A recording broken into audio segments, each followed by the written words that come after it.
This is the Titanoboa, one of the largest and deadliest snakes to ever exist. What's up, guys? It's your boy Top Supreminess, and today we're going to be reacting to what if the Titan wow what if the Titan wow what if the Titana wow is it the Titanoboa? What if it didn't stop evolving? What could have happened? If you enjoy, subscribe. If not, subscribe and like and share the video. Trying to reach 1,000 subscribers.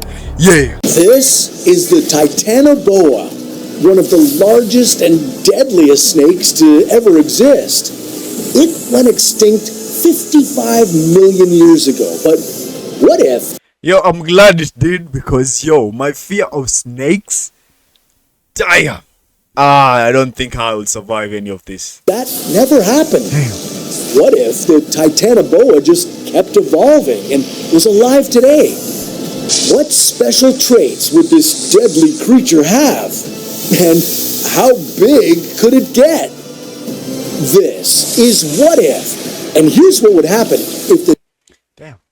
Did you guys see you guys see how big that was? This is What If. And here... Yo. God damn. Here's what would happen if the Titanoboa never stopped evolving.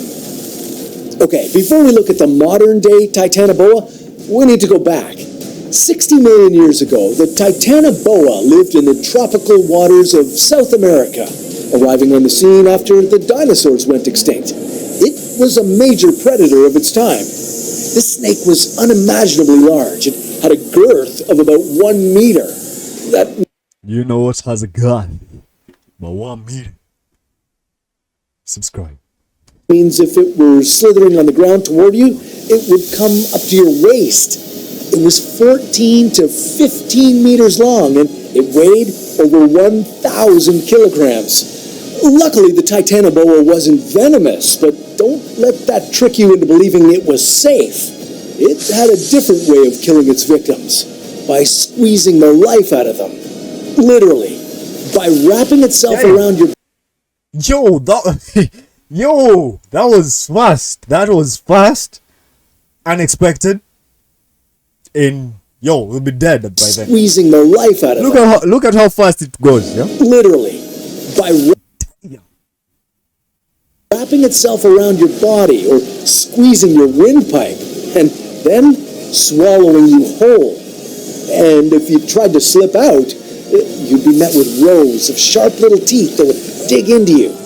But you could see this creature coming, right? No, not a chance. The Titanoboa was the perfect color.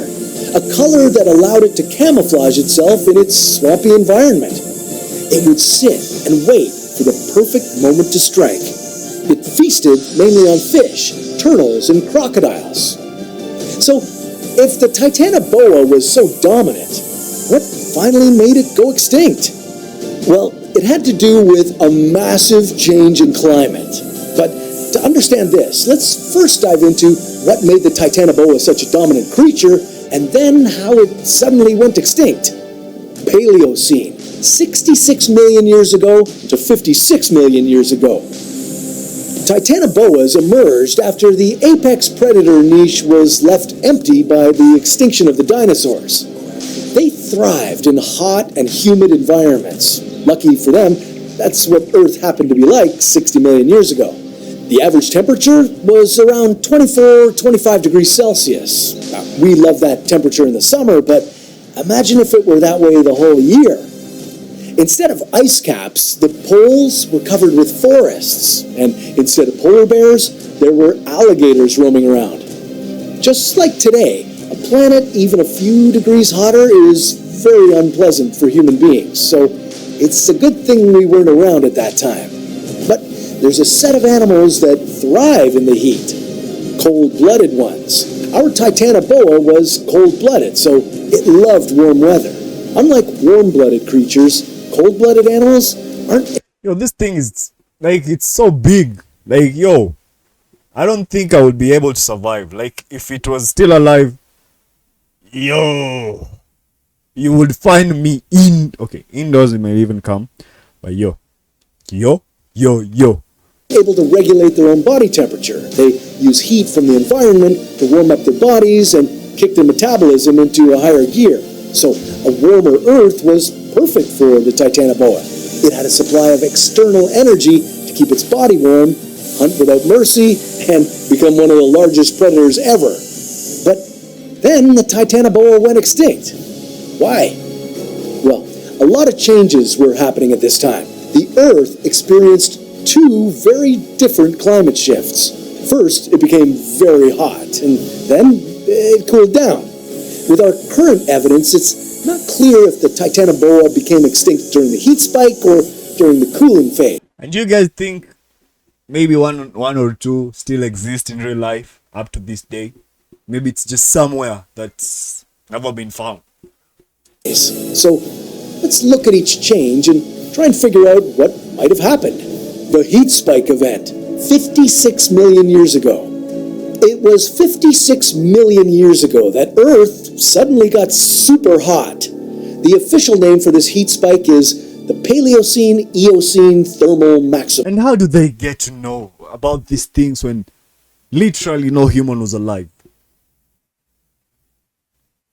Anyway. Or PETM for short. Massive amounts of carbon dioxide entered the atmosphere, raising the temperature by up to 8 degrees Celsius. The seas became really hot. In the tropics, it was like a warm bathtub with temperatures around 38 degrees Celsius. There was a mass extinction of creatures in the deep sea. In particular, many single-celled creatures called forams died out. Now, for the Titanoboa, this may have resulted in two different outcomes. It's possible that this giant snake thrived in hot water and became larger. Even if some fish were dying, other reptiles like turtles and crocodiles could have also grown big with the heat and became a great food source for the Titanoboa. So in this scenario, our Titanoboa just gets bigger and badder during the heat spike. But there's another possibility. Maybe the Titanoboa went extinct due to the warmer temperatures. Because the heat spike was so sudden, oceans absorbing carbon dioxide would have become more acidic. Many fish may have died in that acidic warm water, which would have meant fewer fish for the Titanoboa to eat. Now, if this were the case, the Titanoboa would have needed to adapt to survive. What evolutionary change could have helped it survive this heat spike? Well, if the tropical waters were too hot and acidic to live in, moving onto land would have been Titanoboa's best bet. Yeah, switching from a mostly pescatarian diet to being a meat eater. Now, as Earth became warmer, something interesting was happening. Above the waterline, the land was exploding with different types of mammals. Camels, horses, pigs, goats, and giraffes all evolved when Earth was a giant sauna. So, if Titanoboa moved from water to land, it would have found some new foods to keep it going. But because of its large size, living on land would have been difficult. So our Titanoboa would need a different kind of adaptation to get through this temperature spike. The giant snake is going to get some... Yo, this thing is making me uncomfortable. Because I'm imagining, like, if these things were still alive... Yo, I remember going somewhere, it was a snake park. And I saw this... I guess it's a python, if I'm not wrong. It was so big, so huge. Bro, it carved like 5 times and it was still... I was like, yo. Now, comparing that size to now this Titanoboa, like I think, yo. I really hate snakes, man. Stronger swimming muscles and swim up to the poles. Because now, the poles have warmed up so much that they're tropical. The ice melted into water and the polar seas were full of crocodiles. The perfect lunch for a hungry Titanoboa. Eocene and Oleocene, 56 million years ago to 23 million years ago. Okay, after 200,000 years, the heat spike was finally over, and temperatures went back to what they were before. But another major shift in climate is on the way, a cooling. Around 50 million years ago, temperatures began dropping in a long-term cooling trend that lasted until the dawn of civilization. The once lush forests at the poles are now becoming ice caps. this was bad news for the Titanoboa. The cooler climate didn't suit this cold-blooded snake. It could no longer get the heat it needed from the environment to be able to power itself. It's possible that this led to the Titanoboa's extinction about 55 million years ago. I usually have a question. Like, if you get frozen, yeah? Then many years later, they find your body. Can they actually revive you in any way? Or you'll be dead, long dead? Because I feel like movies usually deceive us in that sector. I don't know. Whoever has knowledge in that, please comment down below. In order to survive, it would have had to evolve in a different and totally unexpected way. In our hypothetical scenario, the Titanoboa becomes warm-blooded. Maybe you're thinking, well, can a cold-blooded animal really become warm-blooded? Well, how is that even possible?